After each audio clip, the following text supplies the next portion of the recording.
Shortcoming of the arbitrage process, है ना। Arbitrage क्या चीज है दोस्तों, ये हमने ऑलरेडी सीखी, रिस्क लेस प्रॉफिट। चाहिए तो यहां पे लिख लो, क्या है ये, रिस्क लेस प्रॉफिट। ठीक है जी। अब इसके अंदर का ज्ञान आपको मैंने सब समझा दिया है, सब आपको आता है। प्रैक्टिकल क्वेश्चंस करवाऊंगा और क्लियर हो जाएगा, तो एक बार आप चाहिए तो पढ़ लेना। सर क्या एग्जाम में ऐसे थ्योरेटिकल क्वेश्चन आएंगे, व्हाट इज आर्बिट्रेज? दोस्तों बिल्कुल ही रेयर चांसेस हैं कि यहां से आपको थ्योरेटिकल क्वेश्चन आए, तो आपको तैयारी करनी है प्रैक्टिकल सम्स की। ठीक है जी, ये जस्ट एक बार आप रीड कर लो ताकि आपको चीजें अच्छे से समझ आए क्या क्यों है। ठीक है, और देखो यहां पे इन्होंने क्लियरली लिखा the shortcoming of this approach, इसका नुकसान क्या है कि the suggested arbitrage process will fail. तो जैसे हमने रिलायंस में देखा ना कि आर्बिट्रेज प्रोसेस फेल हो सकता है क्योंकि इंपरफेक्शंस है कैपिटल मार्केट में, ट्रांजैक्शन कॉस्ट एग्जिस्ट करती है। तो ये हमने एग्जांपल ऑलरेडी ले लिया, क्योंकि ट्रांजैक्शन कॉस्ट है आर्बिट्रेज फेल हो जाता है, आर्बिट्रेज एग्जिस्ट ही नहीं करता। ठीक है, और क्योंकि टैक्सेस भी हैं उसकी वजह से। समझ आया? क्वेश्चंस करवाऊंगा फिर और अच्छे से समझ आएगा। आ जाओ क्वेश्चन शुरू करते हैं इसके। इलस्ट्रेशन नंबर 6 दोस्तों आपकी कैप्सूल में ही है, इसको पढ़ना शुरू करो दोस्तों, पढ़ना शुरू करो। Illustration number 6।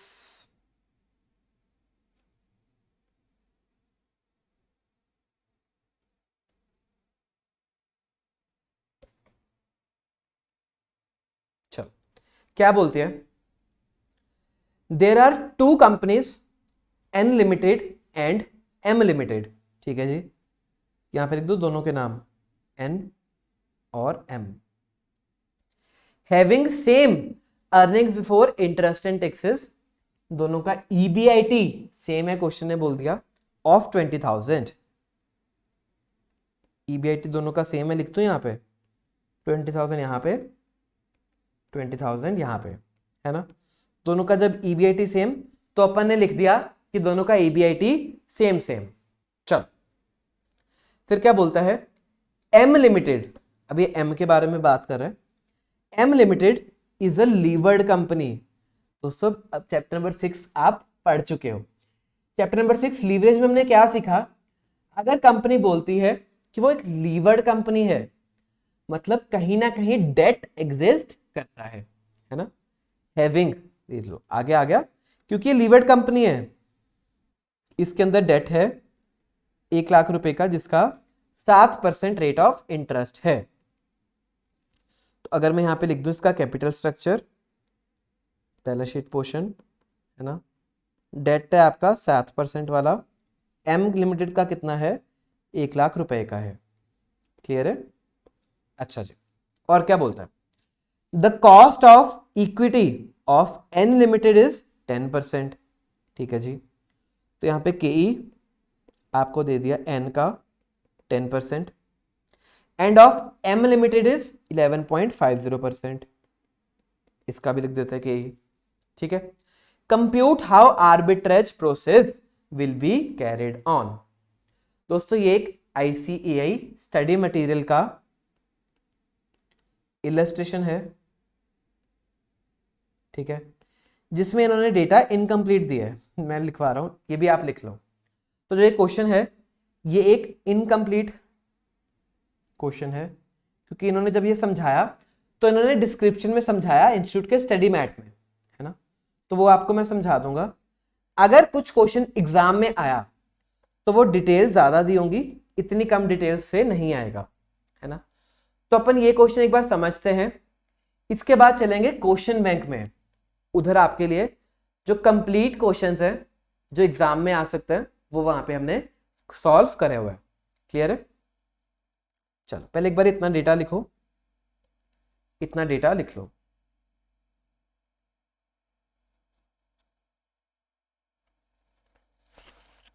एक काम करें, अपने को आर्बिट्रेज प्रोसेस चाहिए, है ना, तो पहले तो हमें ढूंढना पड़ेगा कि कौन सी कंपनी सस्ती है, कौन सी कंपनी महंगी है। सस्ती खरीदेंगे, महंगी बेचेंगे, है ना। अच्छा, थॉट प्रोसेस देखना आपका क्या होना चाहिए, मैं यहाँ पे लिखता हूं।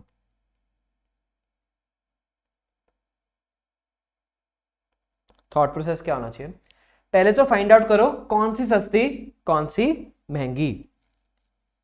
चीप कौन सी है, अभी नहीं पता। कॉस्टली कौन सी है, अभी नहीं पता, है ना। अच्छा, कैसे पता चलेगा सर, कैसे पता चले कौन सी कंपनी सस्ती है, कौन सी कंपनी कॉस्टली है। उसके लिए अपने को चाहिए, उसके लिए अपने को चाहिए, कंपेयर करोगे आप value of firm of both companies, यानी दोनों कंपनीज का वैल्यू ऑफ फर्म कंपेयर कर लो ना। जिसका वैल्यू ऑफ फर्म कम होगा वो सस्ती होगी, जिसका वैल्यू ऑफ फर्म ज्यादा होगा वो महंगी होगी, है ना। अच्छा, तो इसका मतलब अपने को कैलकुलेट करना है यहां पे वैल्यू ऑफ फर्म, एन का भी और एम का भी। अच्छा अच्छा, चलो वैल्यू ऑफ फर्म कैसे फाइंड आउट कर सकते हैं दोस्तों। यहां पे अपने को के ई दिख रहा है ना, के ई दिख रहा है, तो इधर से एस आ जाएगा, वैल्यू ऑफ शेयर्स आ जाएंगी। और अगर वैल्यू ऑफ शेयर्स आ गई, ये वैल्यू ऑफ डेट भी आपको दे रखा है, दोनों को ऐड कर देंगे, हमारे पास क्या आ जाएगा, वैल्यू ऑफ फर्म। तो ये भी अपन लास्ट क्लासेस में सीख चुके हैं, देखना। चलो एक बार पहले पी एंड एल स्टेटमेंट बनाएं, आ जाओ पी एंड एल स्टेटमेंट बनाते हैं। EBIT 20,000 यहाँ पे, 20,000 यहाँ पे, माइनस हो जाएगा इंटरेस्ट, है ना जी। इंटरेस्ट सिर्फ एम लिमिटेड का है, 1 लाख के ऊपर 7%, तो 7,000 इंटरेस्ट हो जाएगा, माइनस हो जाएगा, है ना। EBT कितना आया, या फिर इसको पैट बोलो क्योंकि टैक्सेस भी एग्जिस्ट नहीं करते। 13,000 आ गया, 20,000 और 13,000 आ गया। अब वैल्यू ऑफ इक्विटी दोस्तों आप निकाल सकते हो, एस आप निकाल सकते हो ना। एस क्या होता है, value of equity. EBIT sorry E PAT, जो भी आपका पैट है, या अर्निंग्स फॉर इक्विटी बोल लो अगर प्रेफरेंस भी एग्जिस्ट करता है, तो पैट डिवाइडेड बाय के ई करेंगे, है ना। ये भी फॉर्मूला हम सीख चुके हैं लास्ट क्लासेस में। अगर आपने पैट ओवर के ई किया तो आपके पास वैल्यू ऑफ इक्विटी आ जाएगा, वैल्यू ऑफ शेयर्स आ जाएगा, ठीक है। तो एक बार करो इस केस में, पैट क्या है 20,000, ठीक है जी। 20,000 ओवर 10% करो,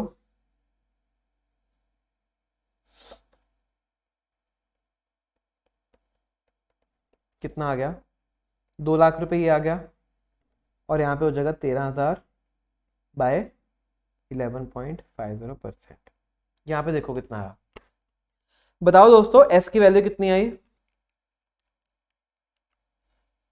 ये आ गई 1,13,043.48, है ना।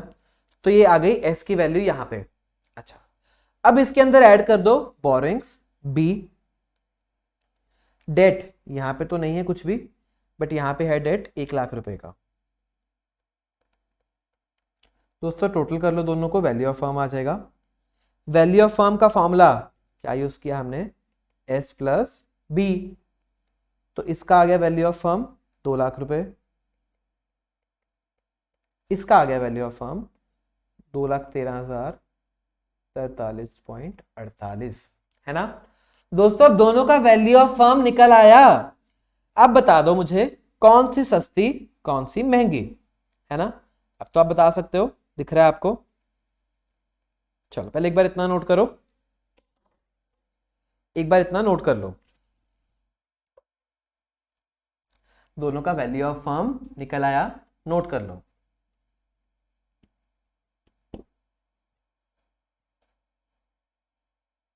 अच्छा sir ji, value of firm इसका 2 लाख रुपए है, इसका कम है, इसका वैल्यू ऑफ फर्म ज्यादा है ना।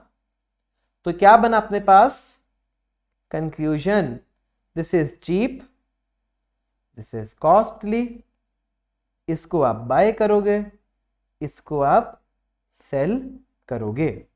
Are you clear on this? क्या ट्रांजेक्शन एग्जीक्यूट होंगी, क्या आर्बिट्रेज होगा, है ना। सबसे पहले तो आप एग्जामिनर को यह बताओगे कि आपको आर्बिट्रेज आता है ना। आप यहां पे लिख के आओगे, लिखो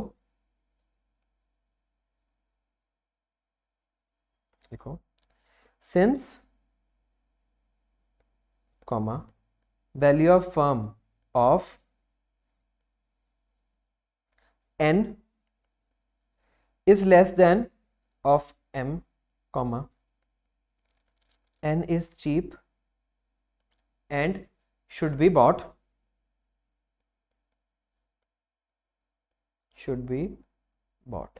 बस एक लाइन में लिख दो ना, एक आधी लाइन में, ताकि आप एग्जामिनर को बता पाओ कि आपको कॉन्सेप्ट आता है।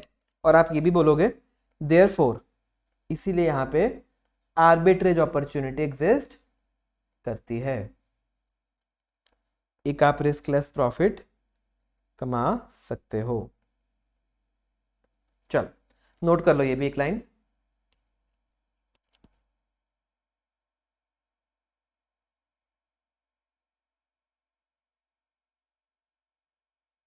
अच्छा, अब कैसे आर्बिट्रेज होगा देखना, आर्बिट्रेज कैसे होगा।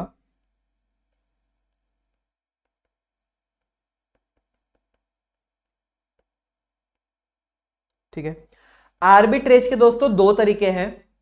आर्बिट्रेज कैसे एग्जीक्यूट किया जा सकता है, दो तरीके हैं, दोनों को समझते हैं, फिर बाद में आपको अच्छे से बताऊंगा। अच्छा, आर्बिट्रेज के दो तरीके लिखो यहां पे। एक तरीके का नाम हम देंगे कैपिटल सेविंग अप्रोच,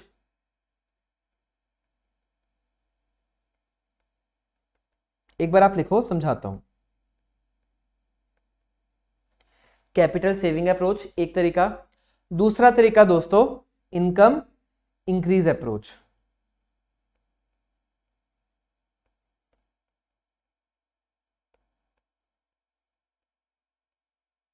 अच्छा जी सर, ये क्या लिखवा दिया आपने, क्या होता है कैपिटल सेविंग, क्या होता है इनकम इंक्रीज। देखना, दोनों में आप आर्बिट्रेज में तो वही चीज करोगे, है ना। क्या करोगे, बाय चीप सेल कॉस्टली, है ना। तो इधर से आपको आर्बिट्रेज प्रॉफिट होता है। ठीक है, ये तो आपको समझ आया। अच्छा, अब आर्बिट्रेज प्रॉफिट को निकालने के दो तरीके, एक तरीका कैपिटल सेविंग अप्रोच, एक तरीका इनकम इंक्रीज अप्रोच। सर क्या मतलब है इसका, देखना जस्ट एक बार अभी आप लिखो, इसी क्वेश्चन को मैं अच्छे से समझाऊंगा। देखना, इनकम इंक्रीज अप्रोच में आप क्या करोगे कि जो आपकी ओल्ड इनकम है वो ज्यादा होगी, सॉरी कम होगी न्यू इनकम से। ठीक है, और कैपिटल सेविंग अप्रोच में क्या होगा दोस्तों, जो आपकी इनकम है वो तो सेम रहेगी। लिखो यहां पे old income is equal to new income, है ना। अच्छा, इसमें क्या होगा दोस्तों, देखना यहां पे थोड़ी जगह छोड़ दो कॉन्सेप्ट के लिए, जगह छोड़ दो। ठीक है, अपन यहां पे आते हैं और इस क्वेश्चन को पहले सॉल्व करते हैं, समझते हैं, फिर यहां पे ये कॉन्सेप्ट बनाएंगे। तो यहां पे अपनी कॉन्सेप्ट नोटबुक में दोस्तों स्पेस छोड़ दो, अपन आर्बिट्रेज के बारे में लिखेंगे। अच्छा, अब आओ जरा क्वेश्चन के ऊपर, इस क्वेश्चन के ऊपर दोस्तों स्टेप्स वाइज करें। स्टेप 1, सबसे पहले आप क्या करोगे, आर्बिट्रेज करना है। जो चीज महंगी है, जो चीज कॉस्टली है, सबसे पहले अपन उसको बेचेंगे, है ना। तो यहां पे क्या करेंगे, सेल करेंगे ओवर प्राइस्ड। तो जो चीज महंगी है, जिस चीज का प्राइस ज्यादा है, उसको अपन बेच देंगे। अच्छा जी, बताओ मुझे ओवर प्राइस्ड कौन सी है। सर एन ना सस्ती है, एम महंगी है, तो एम आपकी ओवर प्राइस्ड होगी, है ना। अच्छा जी, तो यहां पे लिखो कौन सी आप सेल करोगे, हम सेल करेंगे एम लिमिटेड। ठीक है, अब मान के चलो दोस्तों, आपके पास 10% की ओनरशिप ऑलरेडी पड़ी थी एम की। मान के चलो कि आपने 10% के ओनर से एम के, ठीक है। तो अब आप बेचोगे एम लिमिटेड को, ठीक है। अच्छा, कितने बेचोगे? हम 10% शेयर बेचेंगे,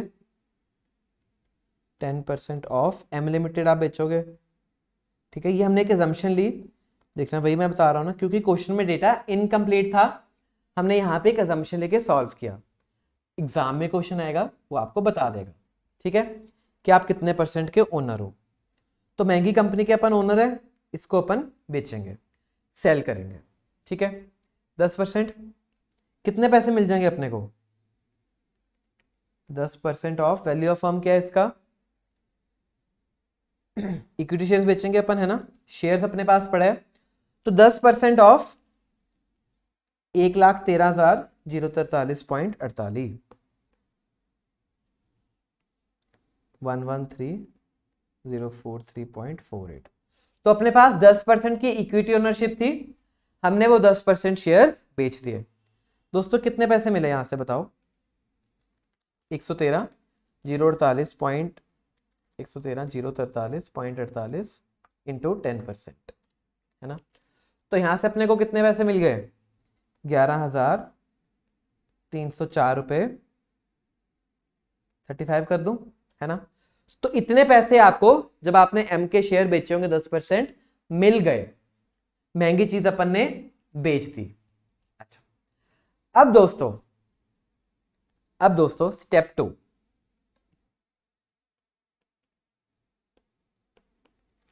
स्टेप 2 दोस्तों, आप क्या बोलोगे? सर सस्ती चीज खरीद लेते हैं, है ना, महंगी बेचो सस्ती खरीदो। बट दोस्तों एक चीज का और ध्यान रखना, यहां पे एक चीज का ध्यान और रखना। देखो, ये जो एम लिमिटेड है ये एक लीवर्ड कंपनी है ना, लीवर्ड कंपनी है। ये देखो इसके पास डेट पड़ा हुआ है।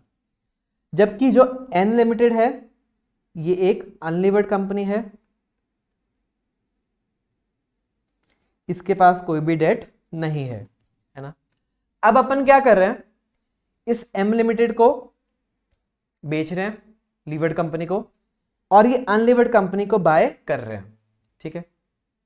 अच्छा, देखना, तो जो एम लिमिटेड है, ठीक है, इसके पास लीवरेज था, ये एक लीवर्ड कंपनी थी, है ना।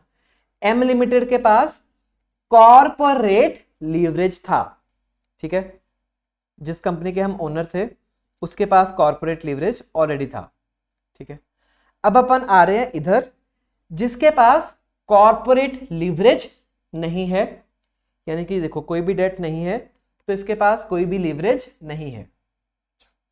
हमें क्या करना पड़ेगा, अपने रिस्क की सिचुएशन को भी बराबर रखना पड़ेगा। तो जो पहले कॉर्पोरेट लीवरेज होती थी एम लिमिटेड में, है ना, उसको अपन सब्स्टिट्यूट कर देंगे with the personal leverage. Sir समझ नहीं आया, कोई नहीं समझाता हूं, जरा लिखो जरा। स्टेप 2 में क्या करोगे आप? सब्स्टिट्यूट करोगे जो आपकी कॉर्पोरेट लीवरेज है ना, उसको आप with personal leverage corporate substitute करोगे। सर अभी भी समझ नहीं आया, देखना, कॉर्पोरेट थी आपकी एम लिमिटेड, है ना, अपन क्या थे, एम लिमिटेड के ऑलरेडी इक्विटी ओनर थे, ठीक है। तो एम लिमिटेड एक ऐसी कंपनी थी जिसने लीवरेज लिया हुआ था, डेट लिया हुआ था। अब क्योंकि हमने एम लिमिटेड बेच दी, ठीक है, तो हमने उसकी लीवरेज वाली पोर्शन जो थी वो भी कहीं ना कहीं इस कॉर्पोरेट लीवरेज से अपन छूट गए। अब अपन आ रहे हैं एन लिमिटेड में, जो कि एक अनलीवर्ड कंपनी है। तो हमें पहले की सिचुएशन और अब की सिचुएशन को मैच करने के लिए इसको यहां पे सब्स्टिट्यूट करना पड़ेगा।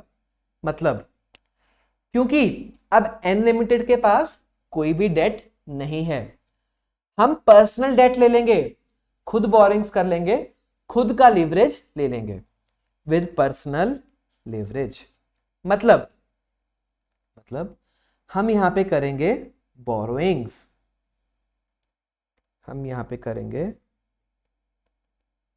बोरोइंग्स करेंगे क्योंकि एन लिमिटेड ने कोई भी डेट नहीं लिया हुआ। अब हम उसको पर्सनल लिवरेज वहां पे लेके आएंगे। अच्छा, बोरोइंग किसकी करोगे दोस्तों? डेट किसके पास है? एम लिमिटेड के पास ही डेट है, एन के पास तो डेट ही नहीं है। अब एम लिमिटेड के पास डेट है, इधर से हम बोरिंग्स करेंगे। कितनी बोरिंग करोगे दोस्तों? देखो अगेन सेम परसेंटेज आप बोरो करोगे, 10% ऑफ एम लिमिटेड्स,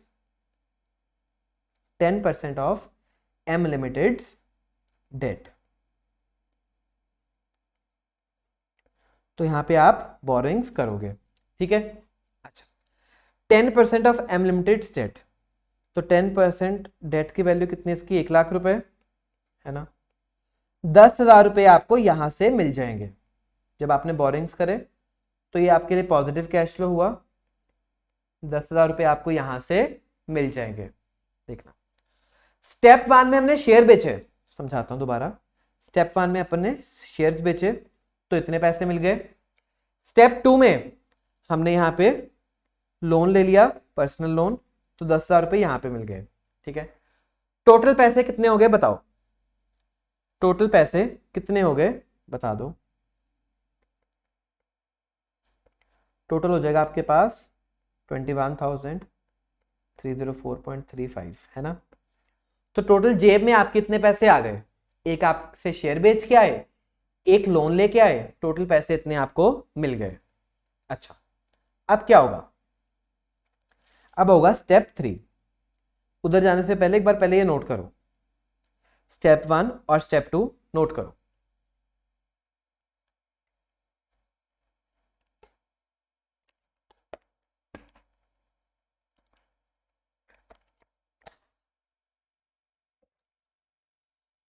अच्छा, अब क्या होगा दोस्तों? आगे चले, next is step number 3।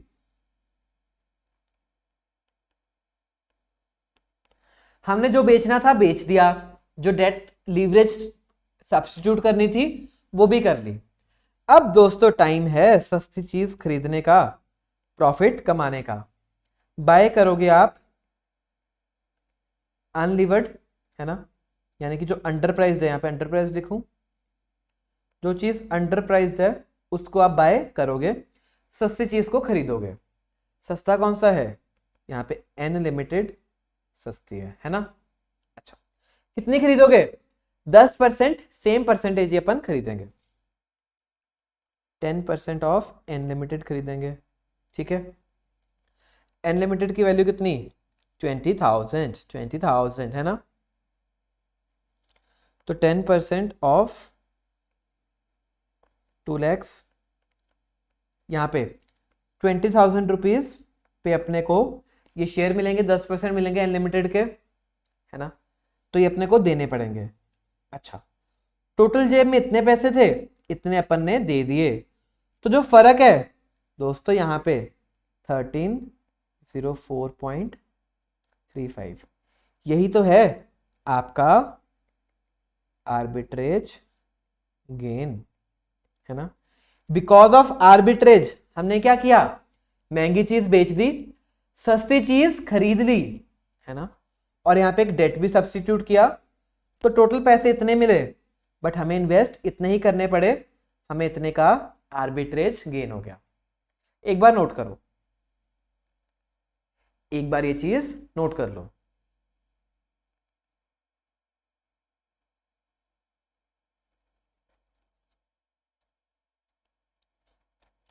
Sir ऐसे कैसे मान लें कि आर्बिट्रेज गेन हो गया? क्योंकि पहले तो अपन एम लिमिटेड के शेयर्स ओन करते थे, है ना।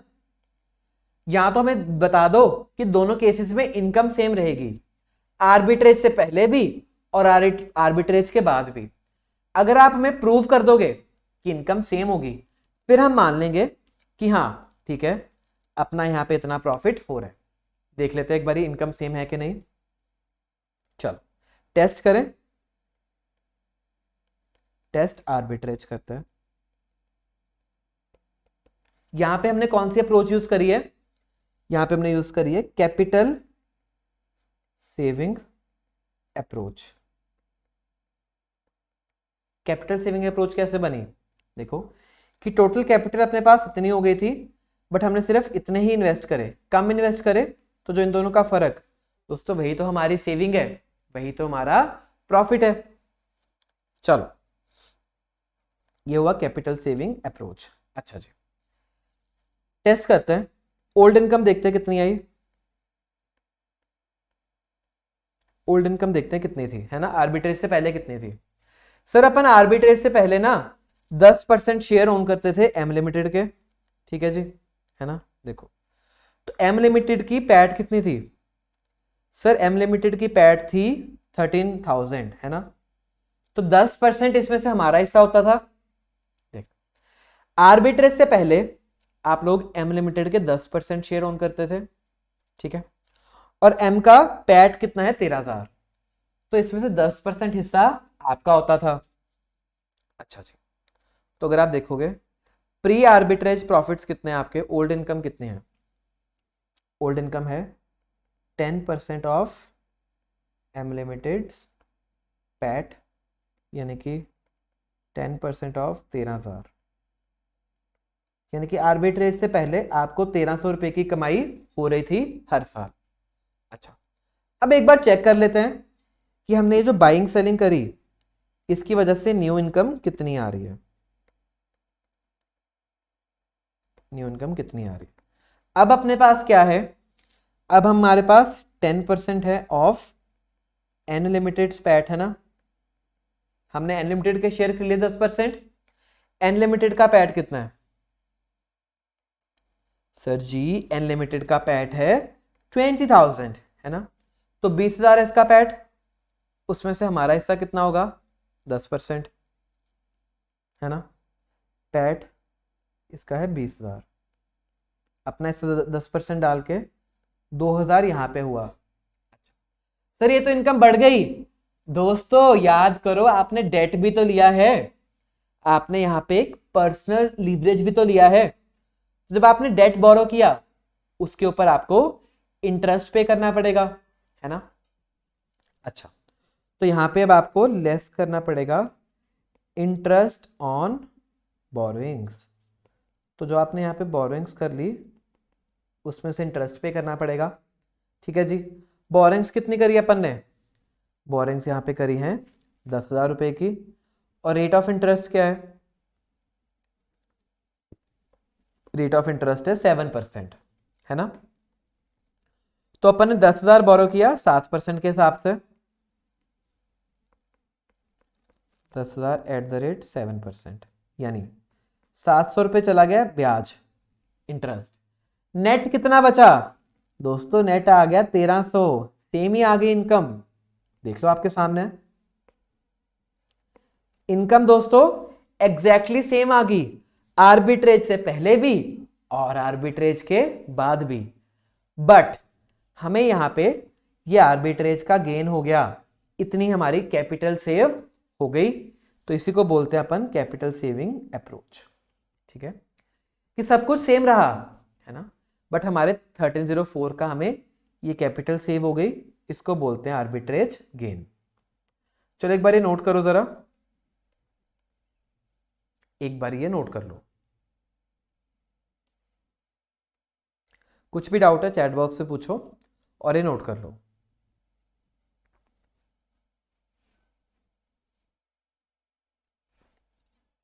चलें अब आगे चलें। अच्छा, तो सर समझ आया हमें कि कैपिटल सेविंग अप्रोच क्या होती है, कि आपके यहां पे कैपिटल सेव हो गई, स्टिल आपके प्रॉफिट्स सेम रहे, है ना। लिखवाऊं ऊपर, आ जाओ। यहाँ पे हमने यहाँ पे आर्बिट्रेज का बना रहे थे कैपिटल सेविंग अप्रोच में।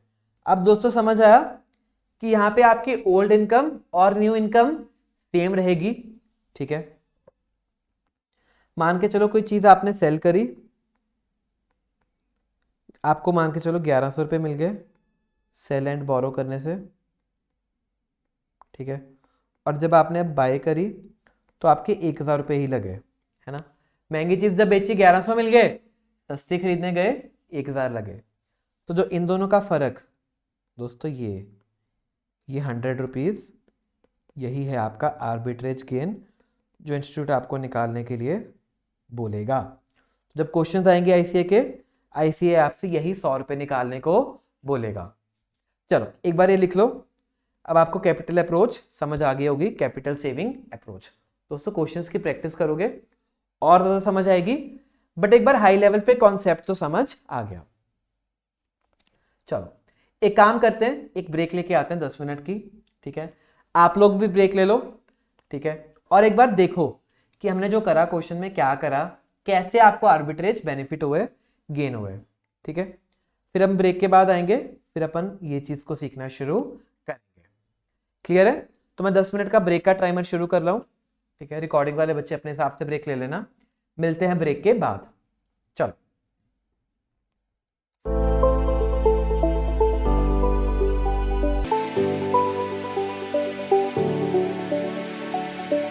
एंजॉय करी होगी। आ जाओ स्टडीज को कंटिन्यू करते हैं, आगे पढ़ना शुरू करते हैं। आ जाओ। चलो दोस्तों काम करते हैं, क्वेश्चन बैंक के ऊपर आ जाओ। अब क्वेश्चन बैंक में से क्वेश्चन सॉल्व करना शुरू करें। क्वेश्चन नंबर 11 तक अपन ने ऑलरेडी कर लिए थे, ठीक है। काफी क्वेश्चन हमने क्लास में सॉल्व करे और कुछ क्वेश्चन आपको होमवर्क में भी मिले थे, है ना। दोस्तों होमवर्क साथ साथ में करते रहना, पेंडिंग मत छोड़ना, बार बार बोल रहा हूं। आ जाओ क्वेश्चन नंबर 12 के ऊपर आओ, पढ़ना शुरू करो।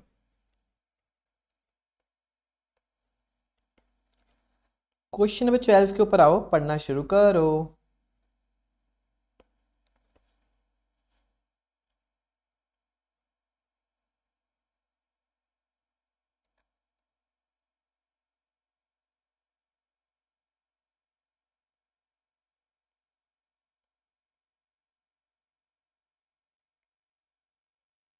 अच्छा जी, क्या बोल रहा है question? Following data is available in respect to 2 companies having same business risk. चलो दोस्तों क्वेश्चन यहां पे देख लो कितना क्लियरली बोल दिया कि ये जो 2 कंपनीज हैं आपको दी हुई, इन दोनों कंपनीज का जो बिजनेस रिस्क है वो सेम है ना। तो ये बहुत बड़ा हिंट है कि ये 2 कंपनीज आइडेंटिकल हैं। इनका वैग, वैल्यू ऑफ द फर्म होना तो सेम चाहिए। अगर नहीं सेम है तो फिर यहां पे आर्बिट्रेज अपॉर्चुनिटी एग्जिस्ट करेगी, है ना। देखो capital employed is equal to 2 lakhs, EBIT इतना, केई इतना। देखो क्या बोल रहा है, दोबारा पढ़ता है। Following data is available in respect of 2 companies having same business risk. तो दोनों का कैपिटल एम्प्लॉयड बताया 2 लाख रुपए। दोस्तों ये डेटा कॉमन है, दोनों के लिए बता रहा है कि दोनों का कैपिटल एम्प्लॉयड 2 lakhs है। तो अगर आप देखोगे 2 lakhs, लीवर्ड कंपनी का 1-1 लाख और अनलीवर्ड कंपनी का सारा इक्विटी है, ठीक है जी। ईबीआईटी दोनों का 30,000, केई दोनों का, दोस्तों केई क्वेश्चन ने बता दिया कि दोनों का केई सेम है 12.5%। अब क्वेश्चन बोल रहे हैं केई सेम है, आप क्वेश्चन से लड़ाई नहीं करोगे, है ना। जब क्वेश्चन ने बोल दिया कि केई सेम है तो फिर केई सेम है, ठीक है। अच्छा ये आपको दे दिया कैपिटल स्ट्रक्चर।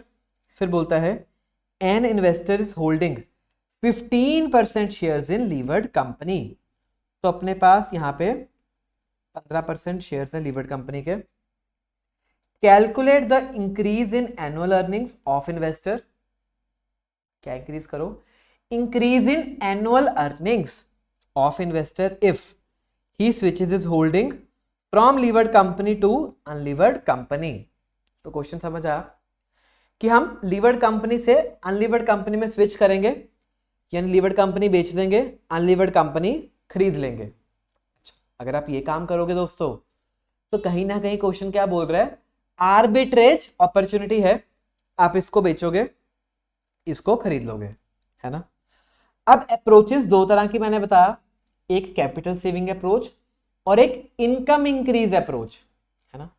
अब यहां पे क्वेश्चन ने क्लियरली बोल दिया कि अपने को increase in annual earnings of investor निकालना है, यानी कितनी इंक्रीज होगी इन्वेस्टर की अर्निंग्स में।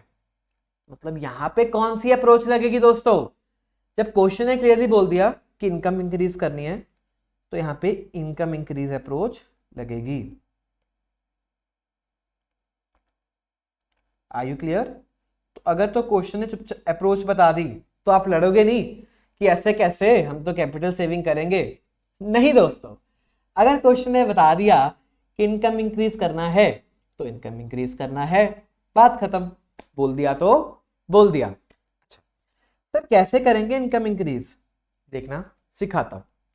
पहले एक बार पता करें वैल्यू ऑफ फर्म क्या क्या है, कौन सी महंगी कौन सी सस्ती, एक बार सीन तो पता करें। आ जाओ आ जाओ पता करता। लीवर्ड कंपनी और अनलीवर्ड कंपनी है ना। अच्छा जी, दोनों के लिखो पहले ईबीआईटीज। ईबीआईटी 30,000 इसका, 30,000 इसका, ठीक है। माइनस करो अब इंटरेस्ट, है ना जी। इंटरेस्ट दोस्तों सिर्फ लीवर्ड कंपनी में जाएगा, कितना जाएगा, 1,00,000 डेट है 10% वाला, है ना। 1,00,000 एट द रेट 10%, तो 10,000 यहाँ पे गया, 20,000 बचा यहाँ पे, 30,000 रह गया यहीं पे सारा, है ना। ईबीटी क्योंकि टैक्सेस कुछ है नहीं, यही बन गया पैट, ठीक है। चलो एस बताओ अब कितना आएगा, value of equity PAT by K E. तो इसके केस में पैट है 20,000, के ई 12.5%, है ना। 20,000 बाय 12.5% कितना हो गया दोस्तों, बताओ एस कितना हो गया। सर 20,000 बाय 12.5% कर लो, है ना। 1,60,000 हो गया अपने पास, एस यहाँ पे। और अनलीवर्ड का भी बता दो कितना हुआ। सर 30,000 पैट कि ई सेम ही है, 12.50%, निकालो कितना हुआ। सर 2,40,000 यहाँ पे हो गया अपने पास एस। क्लियर है, तो दोनों के केस में ऐसा आ गया, वैल्यू ऑफ इक्विटी आ गया। अब अपन इसमें ऐड करेंगे बी बोरिंग्स, जो कि सिर्फ यहीं पे है, 1,00,000 रुपए की। टोटल कर लो, आ जाएगा value of firm is equal to S plus B. चलो कितना हो गया, 2,60,000 ये हो गया और 2,40,000 ये हो गया, है ना। चलो दोस्तों दोनों का वैल्यू ऑफ फर्म निकल आया, एक बार ये नोट करो। ये तो आप निकाल सकते हो, सिमिलर जैसे लास्ट क्वेश्चन में किया था ऐसे ही इस क्वेश्चन में हमने वैल्यू ऑफ फर्म निकाल दिया। अब महंगी कौन सी सस्ती कौन सी क्लियरली दिख रहा है ना। ये वाली कॉस्टली या ओवर प्राइस लिख लो, ये वाली अंडर प्राइस है सस्ती है, ठीक है। आप क्या करोगे, इसको सेल करोगे ओवर प्राइस महंगी को, और अंडर प्राइस को बाय करोगे। दोस्तों क्वेश्चन ने भी तो यही बोला, क्वेश्चन ने भी आपको यही बोला कि आप इसके ओनर हो लीवर्ड कंपनी के, है ना। इसको बेचो इसको खरीद लो, हम भी यही कर रहे हैं, इसको बेचेंगे इसको खरीदेंगे। क्लियर है, एनालिसिस क्लियर है दोस्तों कि आर्बिट्रेज क्या कैसे होगा। चलो चलो चलो स्टेप्स फॉलो करते हैं वही वाले, आ जाओ आर्बिट्रेज करते हैं। स्टेप 1, पहले आप कर दो सेल कर दो ओवर प्राइस्ड, ठीक है। ओवर प्राइस्ड कौन सी है, लीवर्ड, ठीक है जी। कितना बेचोगे, 15% ओनरशिप है तो 15% बेच दो। इक्विटी की वैल्यू है इसकी 1,60,000 की, है ना। ये वाली महंगी थी, इसको बेचेंगे 1,60,000 वैल्यू, उसका 15% दोस्तों बेच डालो, ठीक है बेच देते हैं। 15% ऑफ 1,60,000 है ना, लीवर्ड कंपनी का बेच दो इक्विटी इंटू 15%, कितना हो गया 24,000 रुपीज यहां से मिल गए, ठीक है। अब दोस्तों फिर से वही काम, आपको लीवरेज सब्स्टिट्यूट करनी पड़ेगी, सब्स्टिट्यूट लीवरेज, है ना। क्यों करनी पड़ेगी, क्योंकि जो लीवर्ड कंपनी है उसके पास डेट ऑलरेडी था, है ना, और आपके पास डेट नहीं है, ठीक है जी। तो आपको क्या करना पड़ेगा, लीवरेज सब्स्टिट्यूट करनी पड़ेगी, कर देते हैं। तो आपको यहां पे बोरो करना पड़ेगा, बोरो कितना करोगे 15% ही करेंगे of debt of levered company, है ना। 15% ऑफ डेट की वैल्यू कितनी है? 1 lakh of lever debt 1 lakh रुपए की, है ना। तो 1 लाख का 15%, दोस्तों 15,000 आपको यहां से मिल जाएंगे। टोटल कितने पैसे हो गए अपने पास? 39,000। ठीक है जी। अब चलते हैं स्टेप 3 पे। अब कर दो बाय, जो चीपर है यानी कि एंटरप्राइज है उसको बाय कर लो। कौन सी एंटरप्राइज है? अनलिवर्ड, है ना, सस्ती है वो, बाय कर लो। अच्छा, अब दोस्तों यहां पे फर्क आएगा कैपिटल सेविंग अप्रोच में और इनकम इंक्रीज अप्रोच में, है ना। अगर तो आप यहां पे बाय करने जाओगे 15% ही, एक बार के लिए लिखूं 15% आप बाय कर लो, तो फिर दोस्तों ये बन जाएगा कैपिटल सेविंग अप्रोच, है ना, जिसमें आपका इनकम सेम रहेगा जैसे अपन ने लास्ट क्वेश्चन में किया था। बट अब हम ये नहीं कर सकते क्योंकि हमें इनकम बढ़ानी है। क्वेश्चन ने क्या बोला? कैपिटल सेव नहीं करनी, क्वेश्चन बोलता है इनकम बढ़ाओ। तो जब इनकम बढ़ाओ तब अपन क्या करेंगे? जितने फंड यहां से रिलीज हुए, 39,000 यहां से रिलीज हुए, सारे मिले अपने को, सारे के सारे अपन इन्वेस्ट कर देंगे किसमें? अनलिवर्ड में। इन्वेस्ट कितने करेंगे? 39,000 सारे के सारे इन्वेस्ट कर देंगे जब अपने को इनकम इंक्रीज करनी है। तो जब कैपिटल सेव ही नहीं करनी तो जितनी कैपिटल आएगी सारी की सारी आप इन्वेस्ट कर दो। अच्छा, अब यहां पे एक बार आप कैलकुलेट करो percentage of ownership of unlevered company, है ना, कि जब आप 39,000 रुपीज इन्वेस्ट करने जाओगे तो कितने परसेंट के आप ओनर बन जाओगे? बताओ। इसका फॉर्मूला क्या हो सकता है? कैपिटल इन्वेस्टेड, ठीक है, कितनी आपने इन्वेस्ट करी वैल्यू, डिवाइडेड बाय उसकी एस की वैल्यू कितनी है, यानी कि शेयर्स की वैल्यू कितनी है, मल्टीप्लाई बाय 100, है ना। हमने कितना इन्वेस्ट किया? 39,000 के बाय कर लिए। टोटल वैल्यू कितनी है इसकी? 2,40,000। Total value 2,40,000 into 100। कितने परसेंट के ओनर हम बन गए? बताओ, कितने परसेंट के ओनर हम बन गए? 39,000 बाय 2,40,000 इंटू 100, है ना। कितने के ओनर बन गए हम? बताओ।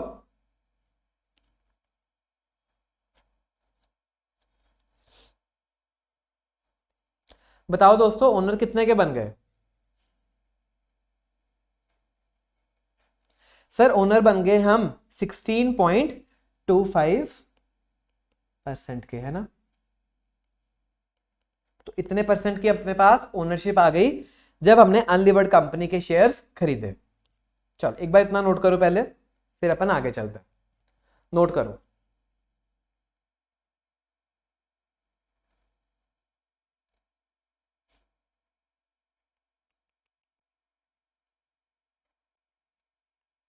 अच्छा, अब यहां पे कोई कैपिटल सेविंग तो हुई नहीं, है ना।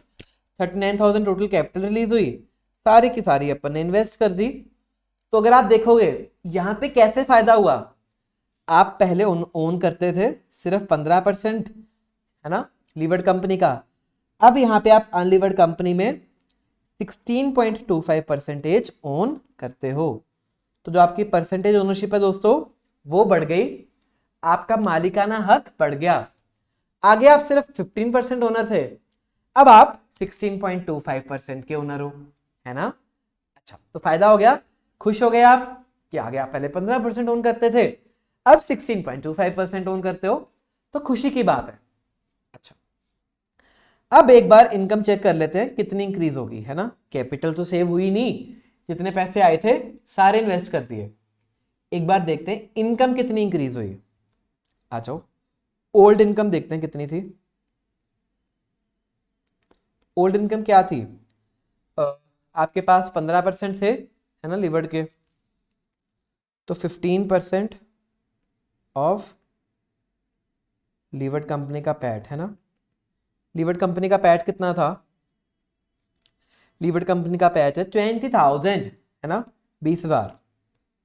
तो पहले आप 20,000 का 15% यानी 3,000 रुपये आपकी इनकम पहले हुआ करती थी, ठीक है। अब कितनी होगी देख लो, न्यू इनकम कितनी होगी सर, अपने पास अब 16.25% है अनलिवर्ड कंपनी का, है ना, of unlevered PAT. Unlevered company का पैट कितना, 30,000 है ना, 30,000।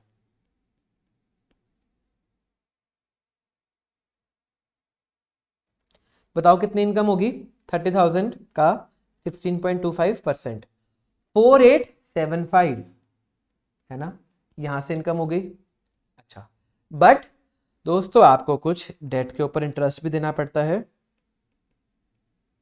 इंटरेस्ट ऑन बोरोइंग्स, है ना। अपन ने बोरिंग्स कितनी करी, अपन ने बोरिंग्स करी है यहां पे 15,000 की, जिसका रेट ऑफ इंटरेस्ट है 10%। तो 15,000 पे 10%, 1500 यहां माइनस हो जाएगा। नेट इनकम कितनी आई आपके पास नई वाली, 3375, 3375, ये आपकी इनकम आ गई। तो अगर आप दोस्तों देखोगे ओल्ड इनकम जो थी वो थी अपनी 3,000 रुपए, है ना, ये ओल्ड इनकम थी, और जो नई इनकम है 3375 है। तो यहां से आर्बिट्रेज प्रॉफिट हो गया, इंक्रीज इन इनकम हो गया, बिल्कुल हो गया। आर्बिट्रेज गेन कितना होगा, न्यू इनकम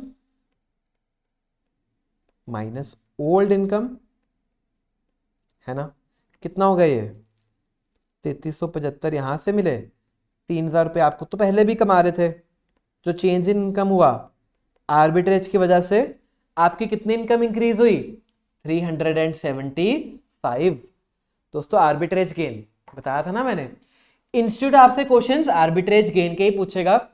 तो अपन ने दोनों मेथड अब सीख लिए, इनकम इंक्रीज भी और कैपिटल सेविंग भी। चलो एक बार पहले ये नोट करो, फिर इसके कॉन्सेप्ट्स लिखवाता हूं, नोट करो।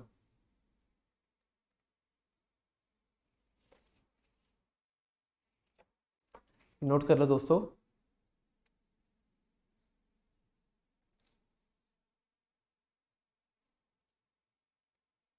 समझाऊं। अच्छा, अब यहां पे आ जाओ जहां पे अपन ने ऊपर ये जगह छोड़ी थी ना, हाँ जी। तो कैपिटल सेविंग अप्रोच में अपन ने क्या किया, old income is equal to new income, है ना, ये अपन पहले करके आए थे। और चीजें यहां पे लिख लो, ओल्ड परसेंटेज ओनरशिप, जितने परसेंट आप ओल्ड ऑन करते थे वही आप न्यू में भी ऑन करोगे, न्यू परसेंटेज ओनरशिप, ठीक है। अच्छा, अब अगर इसको आप कंपेयर करोगे अपने इनकम इंक्रीज अप्रोच के साथ, तो चीजें कैसे स्टैंड करती हैं, चीजें क्या स्टैंड करेंगी, इधर जब आप सेल एंड बोरो करोगे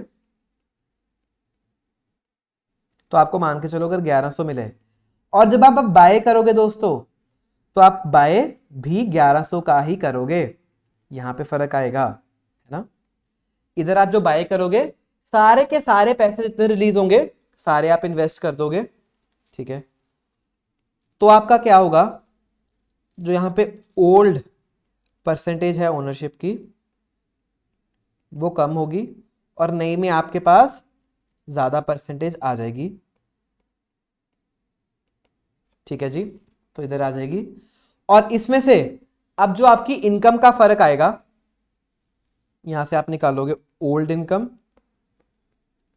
और फिर यहां से आप निकालोगे न्यू इनकम, है ना।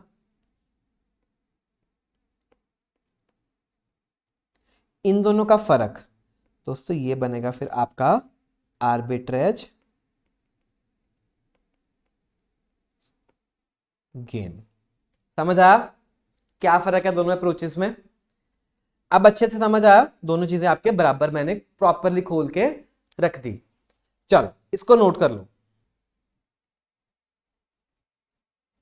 अब आपको कोई कंफ्यूजन नहीं होगा, वरना बच्चे ना बहुत कंफ्यूज रहते हैं। अपन ने बहुत इसको इजी कर लिया, बहुत ही